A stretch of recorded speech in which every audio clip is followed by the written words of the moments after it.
semua, perkenalkan nama saya Santana Della Bella membantu dengan NIM 22090884. Di sini saya akan memberikan tutorial cara memakai SPSS, di mana tugas ini untuk memenuhi salah satu tugas mata kuliah statistik pendidikan.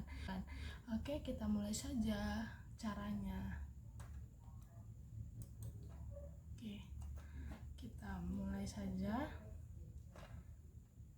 Kita mulai saja ya. Pertama-tama kita buka dulu aplikasi SPSS-nya. Kemudian kita tunggu sebentar. Kita loadingkan kita masuk ke dalam SPSS-nya. Kemudian kita klik new dataset, klik 2 kali dan ada muncul ke dalam tabel ini. Kemudian klik variable view, klik name yang pertama, kita ketik, karena kita pakainya metode awal, kita ketik aja metode awal. Oke teman-teman, kalau untuk name-nya di sini tidak boleh pakai spasi karena nanti akan terjadinya error. Jadi kita pakai huruf besar, jadi metode dan huruf besar di A-nya. Jadi metode awal tanpa spasi. Kemudian tipenya adalah numerik karena kita memakai angka. Kemudian width-nya itu panjang nomor atau panjang katanya. Aku di sini memakai 15. Terus desimalnya kita nolin aja karena biar di belakangnya itu tidak pakai 00. Label itu adalah deskripsi dari nama yang di awal tadi, yang metode awal, deskripsi dari metode awal.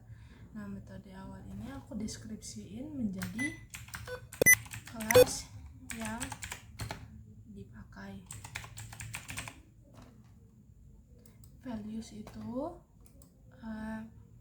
kita klik titik 3 di sampingnya, kita tambahin values itu kelas yang dipakai. Karena kita memakai 2 kelas, kita pakai angka 1 untuk melabelkan kelas kontrol, dan kita tambahkan lagi yang kedua, kita ketik angka 2 itu melabelkan, itu mendeskripsikan kelas eksperimen. Kemudian kita klik OK. Selanjutnya di nomor 2 nya kita ketik adalah nilai, karena kita akan memasukkan nilai akhir siswa tersebut. Sama, tipenya adalah numerik, width-nya itu kita samakan menjadi 15, desimalnya kita nolkan sama seperti yang di atas. Deskripsinya atau labelnya ini dari nilai ini kita buat jadi nilai akhir siswa. Selanjutnya, karena itu udah selesai, kita klik data view. Data view ini akan muncul seperti ini. Kemudian kita masukkan nilainya.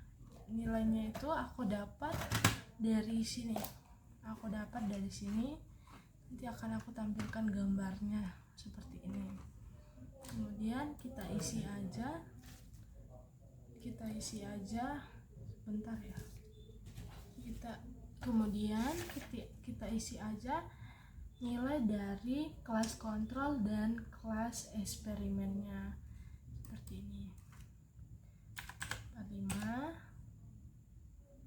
55, 65, 70,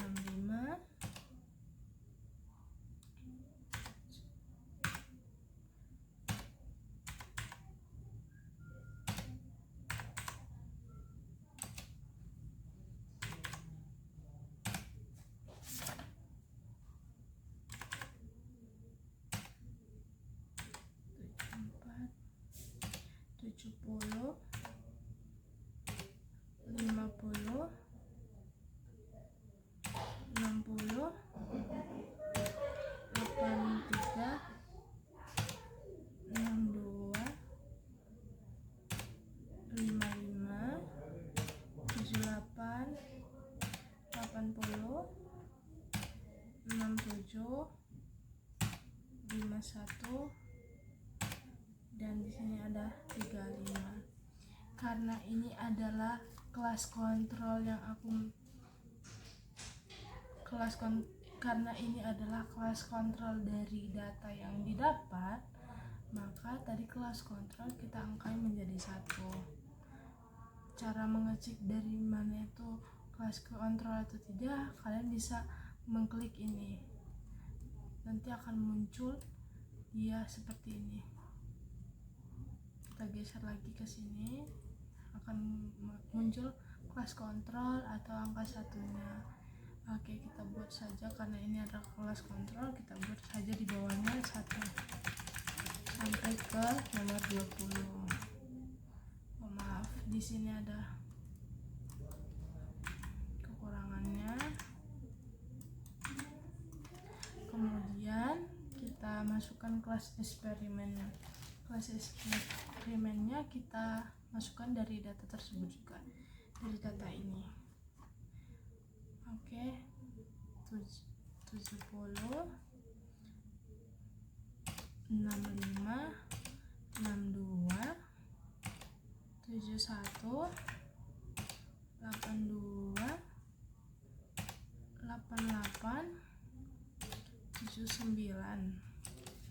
Kemudian 90, 70, 44, 63, 4463, 83, 90, 93, 76, 63, 69, 80, dan 72, dan satu lagi 70. Oke, karena ini adalah kelas eksperimen atau kelas 6C, kelas eksperimennya kita buat menjadi karena ini adalah kelas eksperimen, maka kita klik angka 2. Cara melihatnya seperti tadi, kita lihat di sini akan muncul kelas eksperimen. Begitupun seterusnya, kita klik angka 2 sampai ke, maaf ini kelewatan, sampai ke bawah.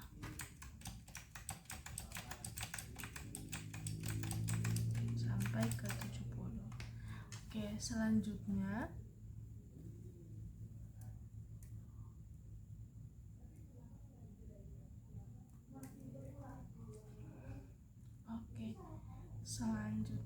kita klik analyze, terus kita klik compare mean and proportions, kita klik lagi independent sample t-test, terus kita masukkan nilai akhir siswanya ke dalam tes variabelnya. Kita klik tanda panah ini, terus kelas yang dipakai atau metode awalnya kita klik yang ke grouping variable, terus kita klik define groups, terus kita klik continue, terus kita klik lagi OK. Kemudian akan muncul data seperti ini.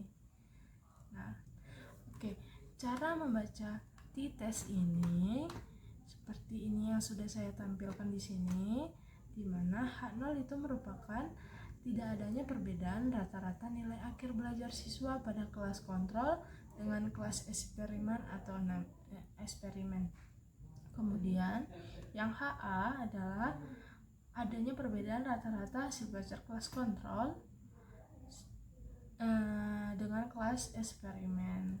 Kemudian jika nilai Sig2 Tilde lebih besar dari Kemudian di sini ada kemudian di sini ada keterangan di mana jika nilai seek to toilet lebih besar dari 0,05 maka H0 diterima dan HA ditolak, yang berarti tidak ada perbedaan rata-rata hasil nilai akhir siswa antara kelas kontrol dengan kelas eksperimen. Terus di bawahnya ada keterangan jika nilai T itu lebih kecil dari 0,05 maka H0 ditolak dan HA diterima, yang berarti ada perbedaan rata-rata hasil nilai akhir siswa antara kelas kontrol dengan kelas eksperimen. Maka di sini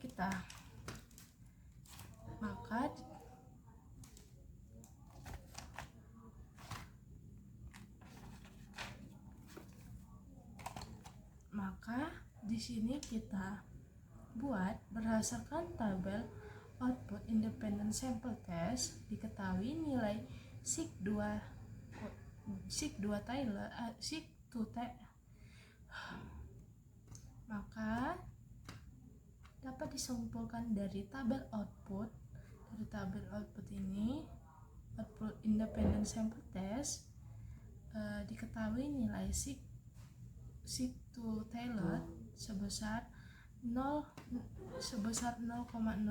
ini 0,0.